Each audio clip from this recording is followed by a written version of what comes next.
Hello, everyone, and welcome back to another episode of Blame It on the Stars, where we give you an inside look on what's going on in the universe so you can blame your problems on the stars. It is Jade here. And it's Kara. And this week, we're going to be talking all about Mercury and Taurus and the full moon in Libra. But in case you missed it, last week, there was a lot of big changes going on. Aries season began.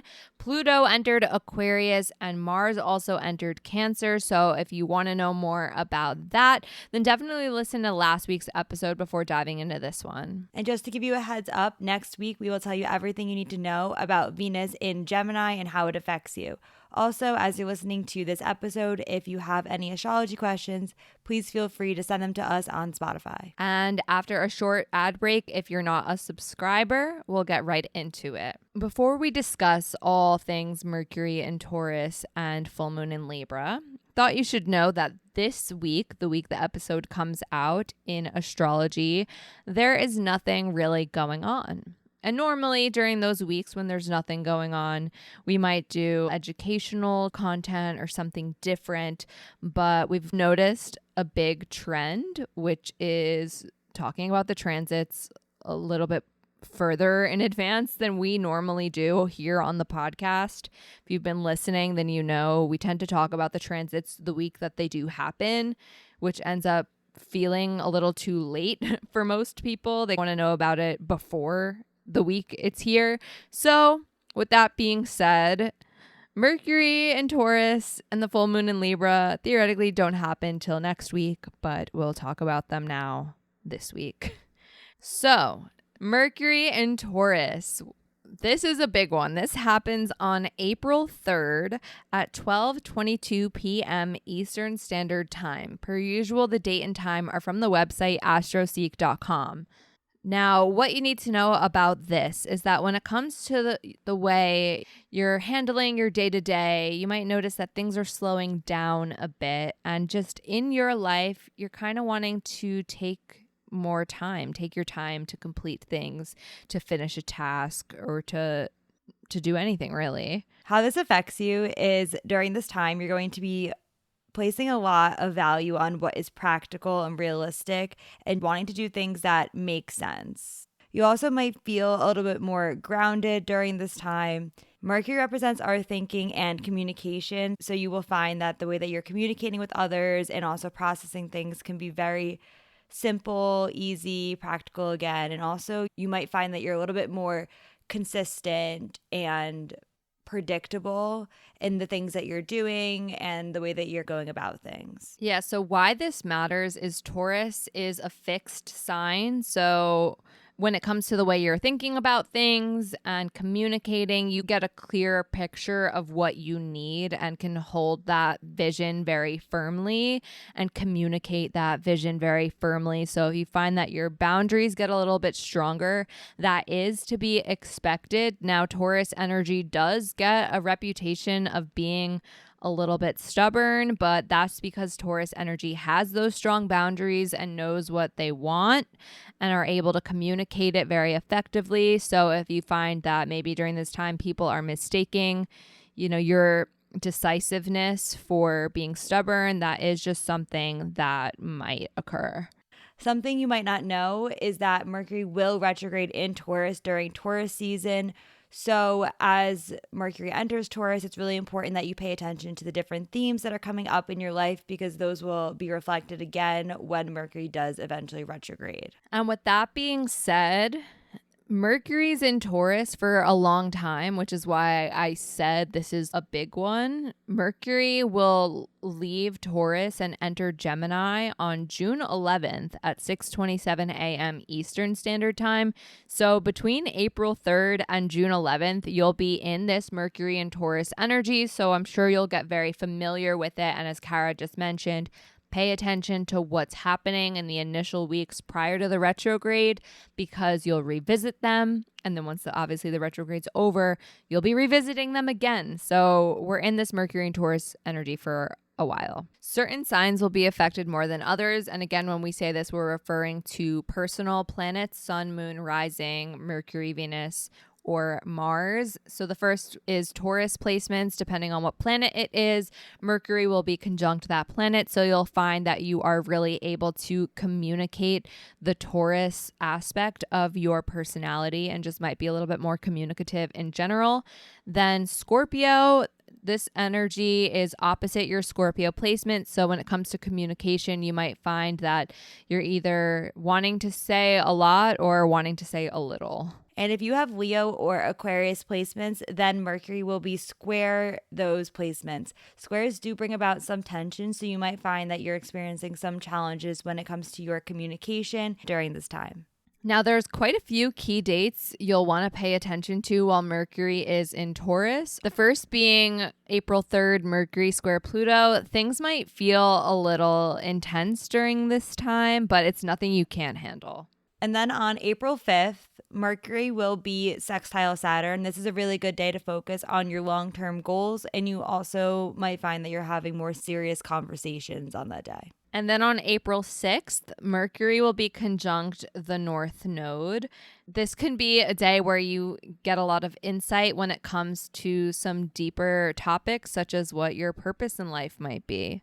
The next key date is not an aspect, but it's really important to know and add to your calendar. On April 7th, Mercury will enter its pre-shadow phase before the retrogrades. So you might find that you're starting to feel some of that foreshadowing of the Mercury retrograde energy around that time. And then lastly, on April 8th, Mercury will be sextile Mars. This is a really good day for tackling your to-do list. We'll talk more about Mercury retrograde fairly soon, just not in this episode.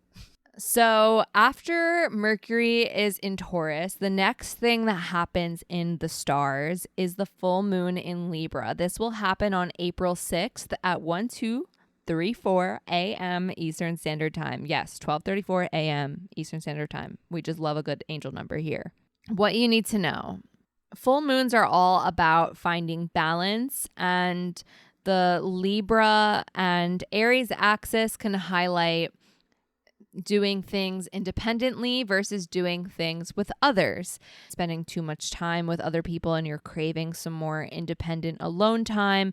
There could be some releasing in order to find balance during this full moon. In addition to finding balance in your relationships, you also might find balance in other areas of your life. A classic example is finding some work-life balance. There just can be some areas of your life that you're focusing a lot of your energy on and other areas of your life that you might not be able to fully invest your time and energy into. So again, this full moon in Libra is a great time to let go of something so you can regain balance in all aspects of your life. Now, something you might not know is that we'll start having Libra and Aries eclipses very soon. Like sooner than you think soon. So while this is a normal full moon in Libra, just imagine that the next time there's a full moon in Libra, the energy might be a little bit more supercharged. So it's kind of going to be a little taste of what is to come during the eclipse cycle, which is beginning in the upcoming weeks. So just pay attention to what happens during the full moon in Libra, because it might give you a better understanding of what those eclipses will look like. Certain signs will be affected more than others. The first being Libra. The moon will be conjunct your Libra placement, the sun opposite. So you might find that your emotions are really highlighted during this time. And then with Aries, the moon is opposite your Aries placement. The sun is, conjunct your Aries placement. You might find that emotions kind of come and go, and there's more emphasis on the Aries energy in your chart at this time. And then if you have Cancer and or Capricorn placements, this full moon will be square your placements. Squares do bring about some tension, so you might find that this is a more challenging full moon for you. And you also might feel like things are still off balance or it's difficult to regain balance. Now, this full moon has one aspect that is worth knowing, which is very positive. The sun is conjunct Jupiter and the moon is opposite Jupiter during this time. Jupiter is the planet that deals with expansion. So there might be a lot of good vibes that come with this full moon, but also just be mindful that while there is this good energy, that you don't overlook anything. Jupiter's also a very social energy. So as we're regaining balance, talking to others and having conversations with different people about what's going on, you might find that other people are really supportive and able to help you navigate this full moon. So now we're going to get into some questions. We've gotten quite a few questions for you all this week. So if you want to know about Venus returns, 7th house transits, or what a Saturn at 22 degrees means, then definitely stick around. But if not, feel free to exit out and we'll see you next week. Before you go, make sure you're following us on social media. We're on Instagram, TikTok, and YouTube at BLME The Stars. And with that being said, let's get into some questions. Kara, our first question, somebody wrote, "Hi, I have Saturn in Pisces in my chart at 22 degrees. I know I'm entering my Saturn return, but can't really find any information about what it will mean at 22 degrees. Could you explain? Thanks." If you have Saturn in Pisces and you're listening to this is your Saturn return. Because your Saturn is at 22 degrees, that means that when Saturn in the sky is between 17 and 27 degrees, it will be the most intense point of your Saturn return.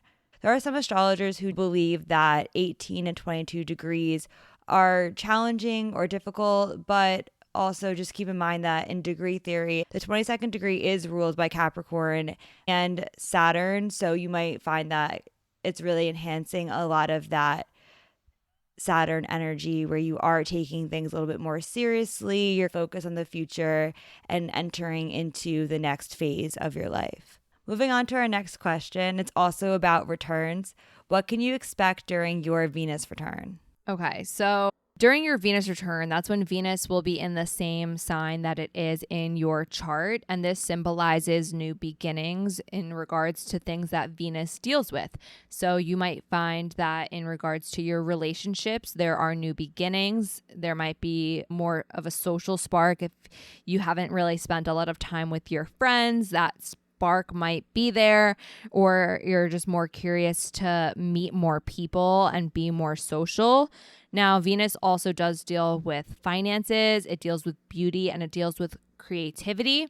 So also during your Venus return, you might find that you're getting some new creative ideas, you start building some new financial goals, or if you are interested in refreshing your aesthetic, that could also be something that comes up during this time. Now, I do want to say we got asked this question quite a bit, which is totally valid, as well as the Saturn return question. So not to totally give away the surprise that is to come, but just wanted to let you all know that Kara and I see you and we acknowledge this, and we are planning to do a little bonus planetary return series in the future. So that's just something you can be on the lookout for. And I also talked a little bit more about Venus returns on my YouTube channel, which we can leave a link somewhere. But yeah, that's pretty much it. So Kara, the last question we have is, Venus is currently in Taurus. For a Scorpio rising who maybe has Venus in Taurus in the 7th house, what's in store? What does that look like? So because your Venus is in Taurus and now Venus is in Taurus too, you are having your Venus return, as Jade so wonderfully just described. While Venus is in your 7th house, it's going to place more of an emphasis on your relationships. You might be a little bit more social and want to spend time with others during that transit. This also could be a good time for signing contracts, leases, or starting a business with a friend, anything that requires you working with another person and some type of mutual agreement. That all falls under the 7th house. And that's pretty much it for this week's episode. If you have any questions about any of the transits we just discussed or any astrology questions in general, then obviously this is your reminder that you can submit questions to us on Spotify. Next week, we'll be talking all about Venus and Gemini. So if there's any questions that arise about that too, feel free to ask them. But if there's another question that you think is better suited for a personal reading, then this is your reminder that we do offer readings. Readings are hosted on an app called Intro, which allows for FaceTime style calls. We have readings for as short as 15 minutes to as long as 1 hour. You decide who you want the reading with and what you want to talk about. When you go to book the reading, there's a slot for you to ask questions, and we'll be able to answer all of the questions that you have face to face on the call. And if you've never booked a reading with us before, then you can use the code STARS, all caps, STARS, for $20 off your first reading. And if you want to stay in the loop with us and all that's to come in the stars, make sure you're following us on Instagram, TikTok, and YouTube at BLME The Stars. That is all for now, and we'll see you all next Monday. Bye.